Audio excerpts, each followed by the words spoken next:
Yes, may mga blessings na lalampas, may mga blessings na mawawala. Pero, pag samasamahin mo man yun, wala yun sa katiting lang kung ikukumpara sa mas marami pang blessings na ibibigay sa iyo ng Panginoon. Yun ang pangako niya. Ang sabi niya, seek ye first the kingdom of God, and all these things shall be given to you. Emphasis on all these things, sapagkat madalas nakakalimutan natin yun eh. Madalas, naisip natin, ay, concern nga kaya ang Diyos sa kailangan ko, sa needs ko, sa gusto ko. Kapatid, all these things shall be given to you, kahit hindi mo hilingin. Ang ibig sabihin nun, pag inuna mo ang Diyos sa buhay mo, siyang bahala sa mga pangangailangan mo. Kahit hindi mo malaman, darating at darating ito. Amen? Naalala ko dati, nag-pilgrimage kami. Ang isa sa bahagi ng itinerary ay ang Assisi, yung lugar na himlayan ni San Francisco ng Assisi. E nasabay kami doon sa beatification ni St. John Paul II. So ang daming tao, part din yun ng kanilang itinerary. So, dumating kami. Ang pila, single yung pila. Mahigit 1 kilometro ang haba. Oh! Kaya sabi ng tour guide, it is impossible for us all to go there. Nag-alat lang ng 30 minutes for picture taking. Aalis na kami. So sabi ko, kailangan makapunta ako noon. Paano? Alam niyo ginawa ko? Pumunta ako nag-iisa. Tapos ganito na ginawa ko. Ito yung pila. Single lang yan. Single yung pila. Parang may hinahanap ako. Alicia. Alicia. Alicia. Alicia. Where's Alicia? Oh, can't find Alicia. Ganun lang ang lagi kong sinasabi. Yung mga tao, ganyan lang. Akala nila may hinahanap talaga ako. Hanggang sa mapunta ako sa una. Huwag yung gagayahin yon. Pandaraya yon. Same thing with us. If we will really put our whole trust in God, God will always provide. Hindi natin alam kung ano, hindi natin alam kung paano, pero sa oras na kailanganin natin, darating at darating. And when that happens, ikaw na lang din ang mapapangiti. Ay, salamat Lord. Salamat Lord.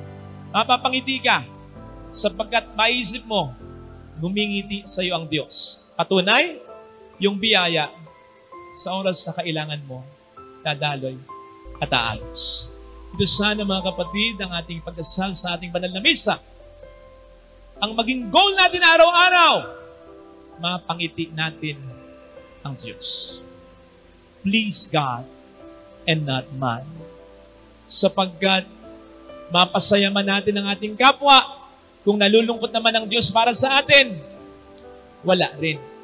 Pero, kapag natutuwa ang Diyos para sa atin, marami man ang kumukutya sa atin, ayos na rin. You see, hindi ka nagbabayad ng insurance dahil gusto mong magkasakit ka, dahil gusto mong malugi ka, dahil gusto mong namatay ka. Hindi. Pero alam mo kasi sa sarili mo that we live in this imperfect world. Sabi ko nga kanina, may kalayaan ng tao. Pwedeng kahit nag-iingat ka, mapahama ka pa rin. Nag-iingat ka sa pagdadrive, yung kasalubong mo, hindi. Hindi ka nagdadrive ng lasing, yung kasalubong mo, nagdrive ng lasing, nagkapanggaan kayo, yun. Nagtitipid ka, magkakagasta ka. Hindi ka gumagawa ng problema, yung mahal mo ang gumawa ng problema. Aakuin mo sa iyong sariling problema. Ito na yun, na hindi mo kontrolado talaga. Nagbabayad ka ng insurance, hindi para mangyari yan, kundi upang pag nangyari na yan, meron kang maasahan.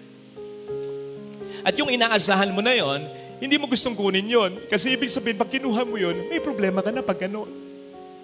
Basta nandyan lang yan. Mga kapatid, ang providence, provision ng Panginoon, higit pa dyan. Kasi kahit wala pa yung problema, eto na may mga biyaya, may mga pagpapaala na. Pero oras na nagkaroon ng problema, doon niya ibibigay ang mas dagdag, mas ibayong grasya. Na yung mga bagay na meron tayo, na yung mga tao sa buhay natin, mas pag-iigtingin pa niya ang mga yan. Mas magkakaroon ng isip yung mga mahal mo, mas magkakaroon ng pagkakaisa sa pamilya niyo, mas tatatag ang pananampalataya, mas makikita mo yung mga inipon mo, ito aasahan mo na. Yung mga bagay na hindi mo napapansin dati, mapapansin mo sapagkat ito ay malaking tulong ngayon sa problemang kinakarap, etc., etc. Higit pa yan, meron pa siyang idadagdag na mga biyaya upang iyong makaya. Hindi nga ba't sa insurance, yung matatanggap mong benepisyo, depende lang din sa binigay mo. Diba? Pero hindi ganun ang sinasabi sa Ebanghelyo. Sa kakaunting isda at sebadang tinapay, ang ibinigay ng Panginoon ay sobra-sobra. Hindi lang ayon sa pangailangan mo, kundi higit pa ang matatanggap mo. Kaya sana, mga kapatid, huwag tayong mapagod sa pagdarasal. Patuloy tayong mag-ingat na makaiwas tayo sa mga problema. Pero sa oras na mangyari, tandaan mo itong napag-usapan natin ngayon. Kakayanin mo. Kasi may grasyang magmumula sa Panginoon at sa Diyos na kahit wala pa yung problema, ay binibigay mo na ang buhay mo. Ito sana ang hilingin nating biyaya sa banal na misang ito. Gustong-gusto ko yung napanood kong isang sipi sa speech ni Gwyneth Marie Vasquez ng Ateneo de Davao, isang valedictorian sa kanyang speech, na ikwento niya kasi na sa lahat ng mga nag-congratulate sa kanya, may isang nag-congratulate sa kanya na nahirapan siyang replyan talaga. Ito'y si Weweng, grade 12 student na nakilala niya sa isang liblib na lugar sa Davao. Nung siya'y mag-exposure ng 2 buwan, naging close siya sa batang yan. Ang sabi daw kasi sa kanya ay, sobrang nakaka-inspire ka, ate. Sana balang araw, matulad din ako sa'yo. Pero kahit hindi na valedictorian, ang mahalaga, makapagtapos ako. Alam niyo yung reply niya kay Weweng? Ganito, nothing is impossible, Weng. Basta magsikap ka lang at mag-focus ka lang sa kung ano ang gusto mong makamtan. Nandito lang ako, magsusuporta sa'yo. Kung bakit nahirapan siyang mag-reply ng una, at kung bakit kahit nakapag-reply na siya, ay nahihirapan pa rin siya sa mga salitang binitawan niya. Bakit? Kasi ang sabi niya, Weng, magsikap lang. Ang sabi niya, Weng, mag-focus lang. Maabot mo yung pangarap mo. Alam ni Gwyneth, magsikap man ang magsikap si Weweng. Siyempre, pinagpe-pray niya, maabot ni Weweng ang pangarap niya. Pero alam ni Gwyneth, kumpara sa kanya, mas mahihirapan si Weweng talaga. Kasi siya, okay ang kanyang pamilya. I mean, may magandang kita ang mga magulang niya, natutustusan siya. Hindi niya pinoproblema yung matrikula niya. Nakatira siya sa isang maayos na dorm, okay yung mga gamit niya, Ateneo siya. At ang focus lang talaga niya ay mag-aral lang. Wala nang iba, focus talaga. Si Weweng, mahirap lang. Ang mga magulang ni Weweng, arawang nagtatrabaho sa maisan. At ang focus ni Weweng, hindi pag-aaral lang. Gustuhin man niyang makapag-focus sa pag-aaral, hindi pwede. Kasi kailangan niyang magtrabaho din sa maisan, paminsan-minsan, para tulungan ang kanyang mga magulang. So you see, yun yung reluctance sa party ni Gwyneth. Pero ang maganda dito sa speech ni Gwyneth, na-appreciate niya in a very good manner kung gaano siya ka-blessed. Kasi yung kapalaran niya at kapalaran ni Weweng, pwedeng nagkabaligtad eh. Pwedeng siya yung mahirap at ang mayaman si Weweng. Gayong siya yung nakakaangat-angat. Nagpapasalamat siya sa blessing. Pero, hindi nagtatapos doon. Kasi naistorbo siya. Gusto niyang tumulong sa mga tulad ni Weweng. Kasi naranasan niya at na-realize niya ang buhay ay hindi patas talaga. Totoo naman yan eh. Lagi nating sinasabi, we are all in the same boat. I don't think so. Palagay ko, we are all in the same storm. Lahat tayo binabagyo ng problema.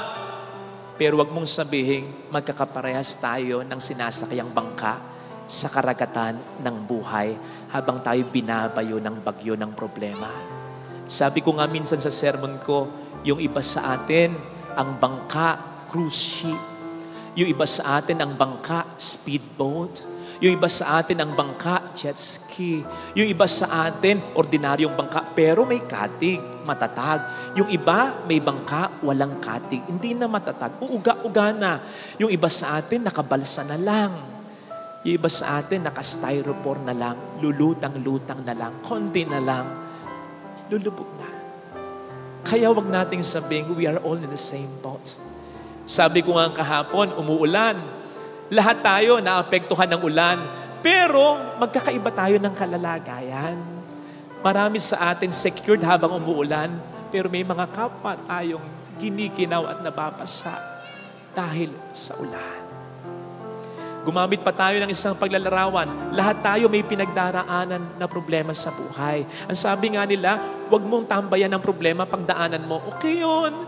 Pero hindi lahat tayo pare-pareho ng paraan sa pagdaan sa problema. May mga dumadaan sa problema, nakasasakyan, 4 wheels pa, bulletproof pa, mayaman eh. Tapos kasama pa niya, ang support system niya, ang pamilya, kumpleto, barkada niya. Naku, kayo dali na dumaan sa problema.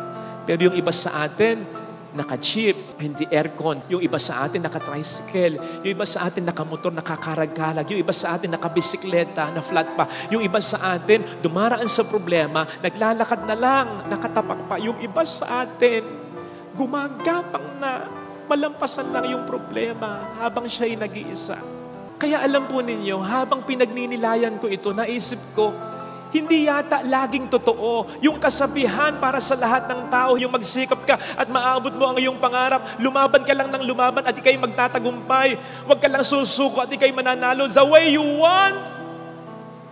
Magiging mahirap, lalong-lalo na kung ang sitwasyon mo ay mahirap tulad ni Wewe. Mangyari man, pahirapan. Because life is not fair. Tingnan po ninyo yung sabi ni Weweng, kahit hindi na valedictorian, makapagtapos na lang. Kasi kahit gusto niyang maging valedictorian din naman, alam niya na siya'y mahihirapan. Unless siya'y tulungan. By the way, praise God, si Weweng ay Atenista na ngayon.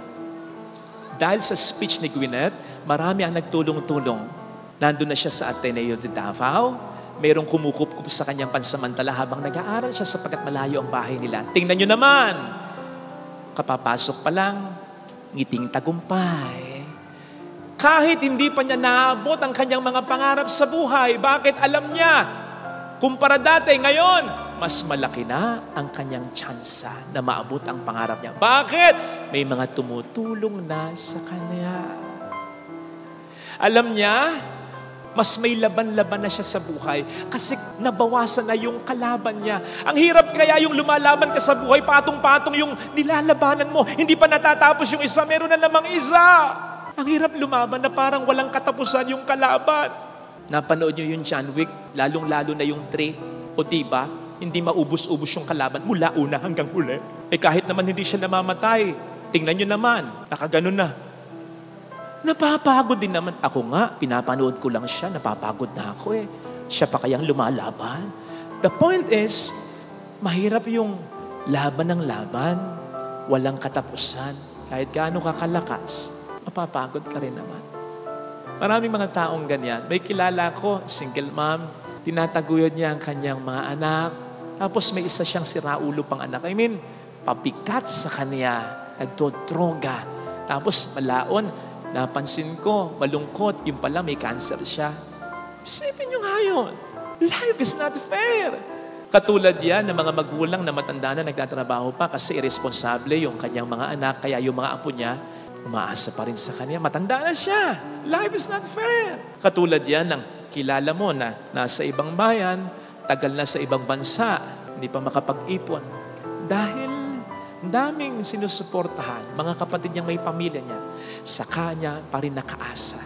Kung mayroon tayong kilalang mga taong ganito, maawa naman tayo. Una, pahalagahan natin sila. Kung ikukumpara sa mga kasabayan nila, yung mga kaklase nila, ay nako! Yung mga walang kapatid na umaasa, ay nako! Yung mga walang ibang sinusuportahan, ay ang dami ng narating na mga lugar.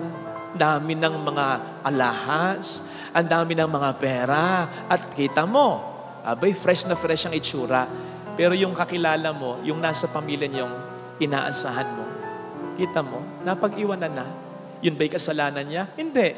Dahil mahirap lang yung sitwasyon niya, at dahil talagang nagsasakripisyo siya para sa inyong pamilya. Alagaan mo yung mga taong ito. In fact, umiikli pa nga yung buhay nila dahil sa kanilang sakripisyo. Sasakyan man pag laging ginagamit, nalalaspag, umiikli ang buhay. Tao pa kaya na laging nagsasakripisyo para sa buhay?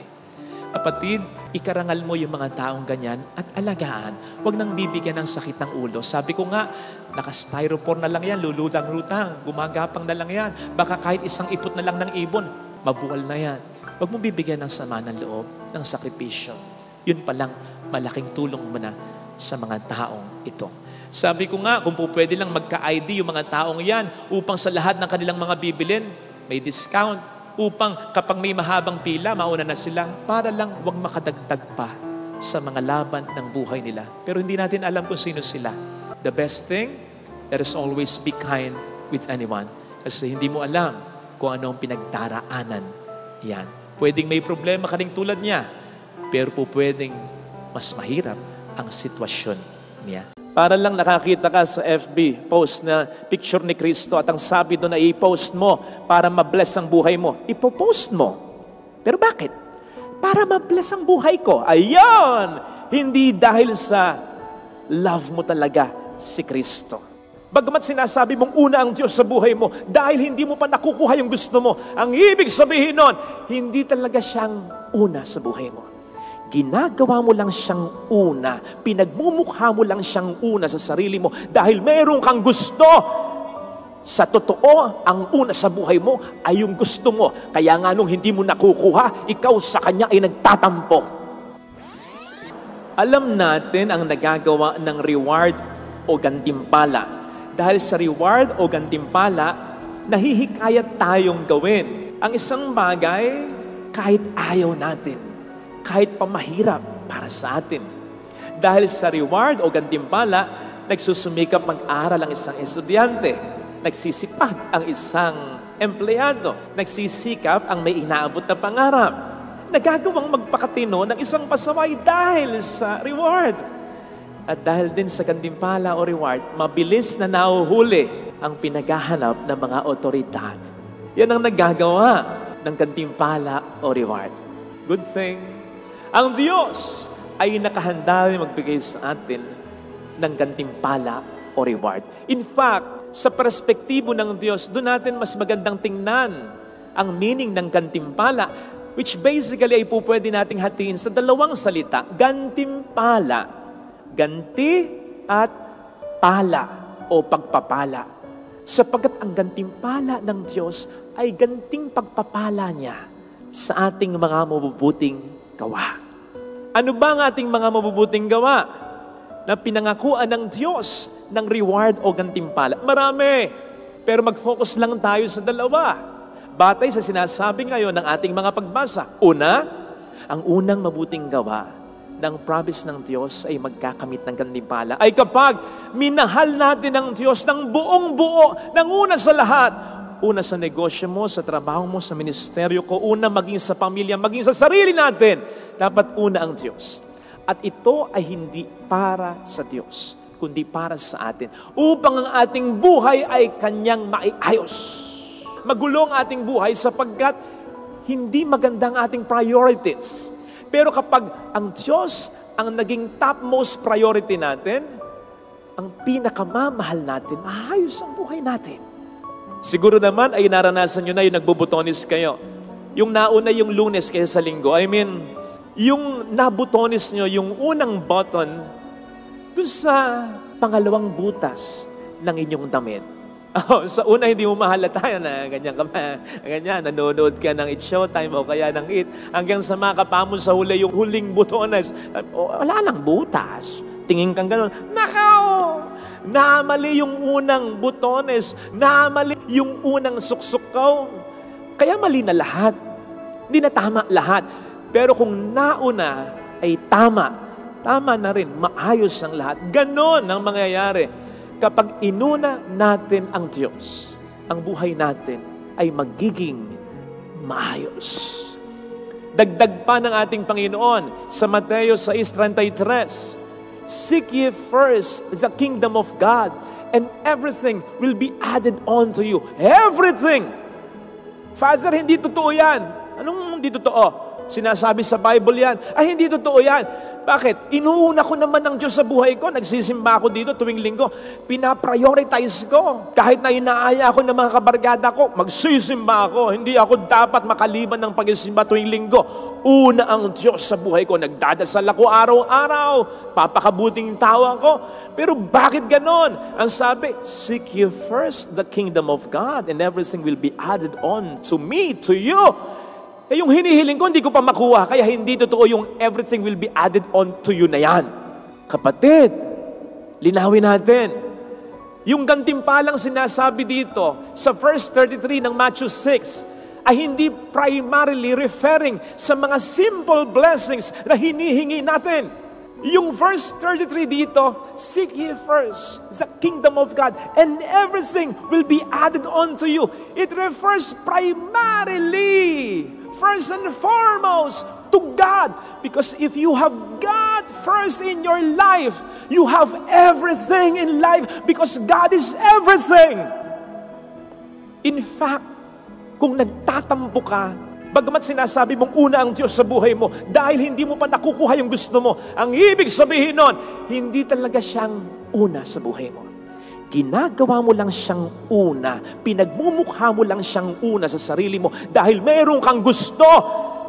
Sa totoo, ang una sa buhay mo ay yung gusto mo. Kaya nga nung hindi mo nakukuha, ikaw sa Kanya ay nagtatampo. Kung talagang ang Diyos ang una sa buhay mo at mahal na mahal mo ang Diyos ng totoo, hindi na mahalaga makuha mo man o hindi o eksakto ang inihiling mo. Sapagkat alam mo, kapag ang Diyos ay nasa sa buhay mo, siya ang bahala sa iyo.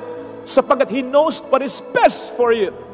Sinasabi mo lang na una siya kasi may hinihiling ka. You make Him first because of something else. Para lang nakakita ka sa FB post na picture ni Kristo at ang sabi doon na i-post mo para ma-bless ang buhay mo. Ipo-post mo. Pero bakit? Para ma-bless ang buhay ko. Ayun!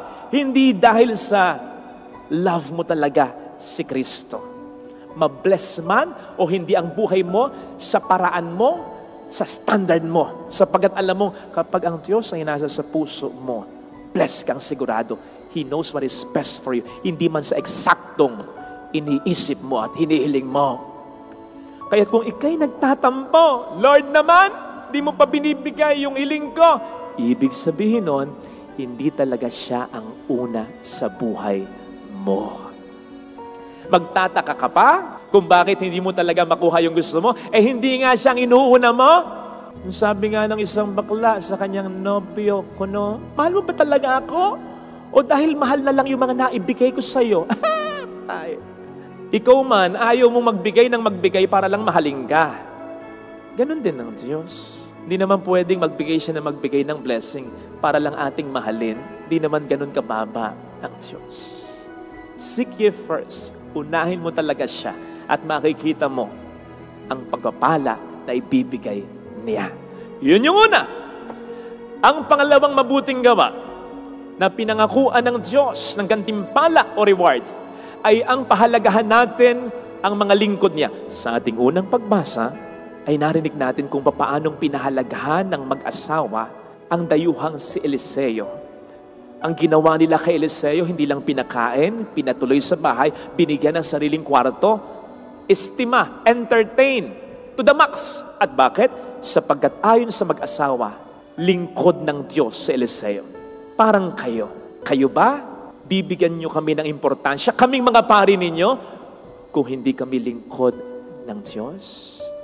Kailan ba ako pumunta sa isang restaurant? Nakaw, halos lahat kakilala ko, pati sa crew. Ay mantakin po ninyo bago ako makakain. Lahat nagpa-picture. Sabi ko para hindi magulo, ako na lang. By table, pupunta ako. Ay talagang yung fast food chain, parang naging birthday venue ko. Hindi ko naman birthday. At ang lahat, Father, anong order mo? Father! Nako, sabi ko, pag pinagbigyan ko kayong lahat, maimpatyo ko. Naranasan ko pa yung sa Starbucks, may nagduelo sa harapan ko. Duelo! Pabilisan ng bunot. Kasi ililibre ako. Hindi ko kakilala. Kilala lang ako. Muntik pang magkauntugan sa cashier. Sabi ko, para hindi kayo mag-away. O ikaw, yung dine-in sa'yo, take out sa'yo. O, diba? Joke lang yun. Joke lang. Hindi ako nagpalibre sa dalawa. Anyway, gagawin nyo ba yon? Kung hindi ako si Father Fidel? I don't think so. Sabi ko nga, ang mga pare, lalo na dito sa Pilipinas, hindi mamamatay sa gutom. Sa impatyo, may mamamatay. Dahil, Father ito, Father ganito. Ay, nako. Bakit kayo ganito sa amin? Kasi naniniwala kayo na kapag mabait kayo sa pare, magiging mabait sa inyo ang Diyos. Pag pinaglingkuran nyo, ang sabihin, pinahalagahan yung pare na lingkod ng Diyos, gagantihan din kayo ng Diyos. Yun ang makikita natin sa ating unang pagbasa. At sa ibang mga parts sa Bible, may mga example pa niyan. Hindi na lang natin sasabihin, hahaba lang. At naniniwala din naman kayo na kapag binigyan nyo kami ng pagpapahalaga, papahalagahan din naman din kayo namin at ipagdarasal din namin kayo. Katulad again ng ginawa ni Eliseo dun sa mag-asawa. Pinagdasal niya kaya nagkaanak yung mag-asawa. At ginagawa namin yun talaga. Salamat po sa inyo. Pero ang punto ko, ang gusto kong matuon ang atensyon ninyo ay sa ibang mga lingkod ng Diyos. Hindi lang naman kami. Minsan na pag-usapan natin, hindi lang ang pare ang pastol. Ikaw, pastol ka ng asawa mo. Pastol ka ng mga anak mo. Pastol ka ng pamilya. Isang pastol, isang lingkod ng Diyos sa kanyang pamilya, yung nagtataguyod sa marangal na paraan ng kanyang pamilya, ng kanyang tahanan. Lalo pat ang tahanan natin ay ating mga mumunting simbahan. Kaya sa bawat pamilya, lalo na yung nagsasakripisyong talaga, pastol ka, lingkod ka ng iyong pamilya. Yun! Ang gusto kong mapansin po ninyo. Hindi lang kami ang mga lingkod. Yung katabi mo, baka lingkod ng Diyos yan. Sugo sa kanyang pamilya yan. Ano man ang profession yan. Doktor, nurse, lawyer, nagtatrabaho ng mabuti at marangal. And let us focus on yung sinasabi sa Ebanghelyo. Isa sa maliliit na ito, na alagad ko. Yung mahina ang kita, malitang kita. Driver, rider, plansyadora, labandera, kasambahay, construction worker. Mga kapatid, mga lingkod din ito ng Diyos na dapat pinapahalagahan din natin at ginagalang. Lalo pat madalas silang nangangailangan, suportahan at pahalagahan. Minsang nagpunta ako sa isang kakilala, baka nanonood siya. Last birthday ko, last year, binigyan niya ako ng sobre, birthday gift niya. Pasalamat ako. Kataon, may tumawag sa kanya, may nabalitaan siyang nasunugan. So sabi niya sa kanyang mga kasister, o sige, pledge ko isang kaban. Alam kong mabuting tao si ate. Hindi lang yun ang itutulo niya. But that very moment, ang pinledge niya ay isang kaban. Medyo nakonsensya naman ako kasi habang pinipisil-pisil ko yung sobrang bigay sa akin, alam kong makapal ang laman. Tapos yung ibibigay ni ate dun sa nasunugan ay isang kaban. Narinig ko yung usapan Sabi, kawawa, ganon, may mga anak, may pamilya. Sa loob-loob ko kasi, lingkod din ng Diyos yun Hindi lang ako. At sa aming dalawa, mas nangangailangan ng tulong yung kausap niya. Kaya, pagdating ko dito, nakita ko talaga yung laman ng sobre. Malaking ang halaga. Mas lalo akong nakonsensya. Ginawa ko, pinalitan ko yung sobre, sinilyado ko, pinalik ko sa kanya. Di naman niya makikita kung magkano yung laman. Pero kung ano yung binigay niya, ibinalik ko lang din. At sinabi ko, ate, donation para sa nasunugan. Kasi lingkod din ng Diyos yun buti pa nga ako, may natitirhan. Kahit papaano, yun nasunugan Yung asawa ng ating driver dito na si Edwin, yung nakikita nyo, na nag-a-assist sa blessing. Asawa niya si Joanne, nag-tutor.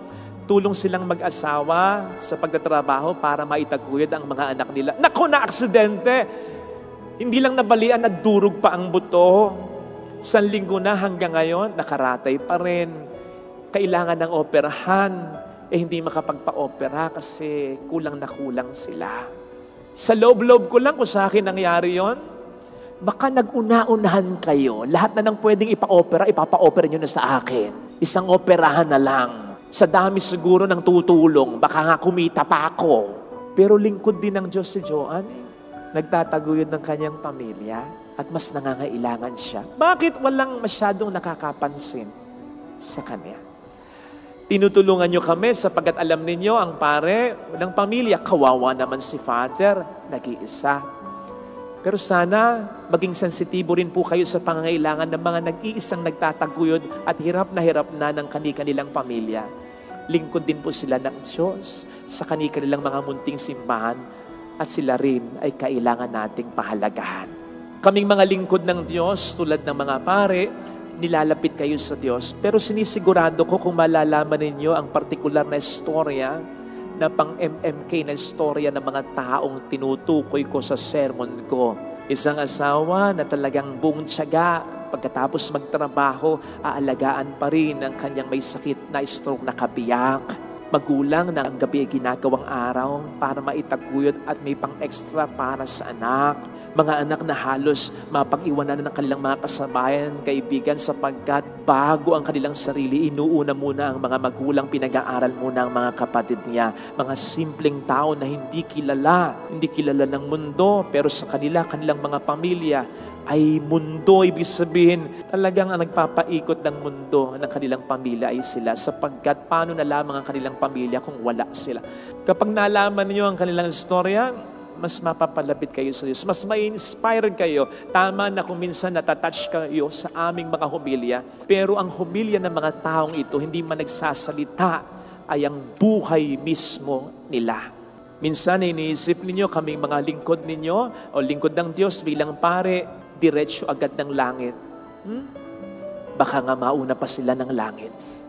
Tama namang ipinagdarasal namin kayo. Ako personally, yung mga tumutulong sa akin, talagang ipinagdarasal ko. But I must confess, may mga pagkakataong nakakalimutan ko yung pangalan ninyo, pati mga binigay ninyo sa dami ninyo. Pero papaano kung tulungan mo ang isa sa mga tinutukoy natin sa sermon na ito? Sila nakakaunti ang tumutulong. Sinisigurado ko sa iyo, baka ikaw lang ang ipagpasalamat nila sa Diyos tuwing na, Lord, bahala ka na sa Kanya. Ikaw na po sanang gumante sa kabutihan niya.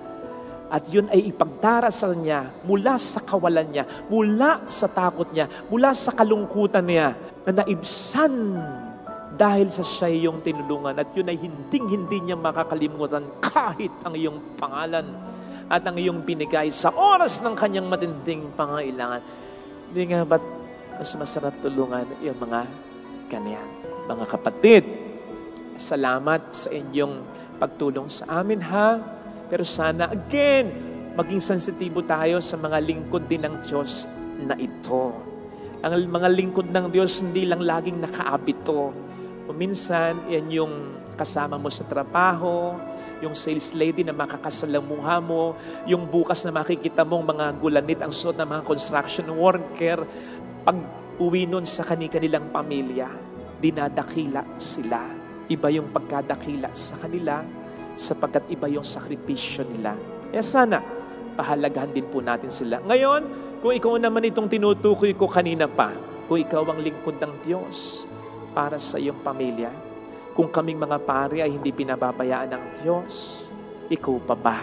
Lalo pat alam niya, nakakaunti ang tumutulong o walang tumutulong sa iyo. Magtiwala ka, mas lalong aatensyonan ka niya. Ito sanang hilingin nating biyaya sa ating banal na misa, sapagkat ang Diyos ay kilala ang mga lingkod niya at alam ang sakripisyo nila. God won't be God if He does not know how to take good care of His business. Kung ikaw na negosyante, inaalagaan mo yung mga nagtatrabaho sa iyo, ang Diyos pa ba? Alam niya ang mga lingkod niyang nagtatrabaho sa Kanya upang ipalaganap ang kabutihan niya.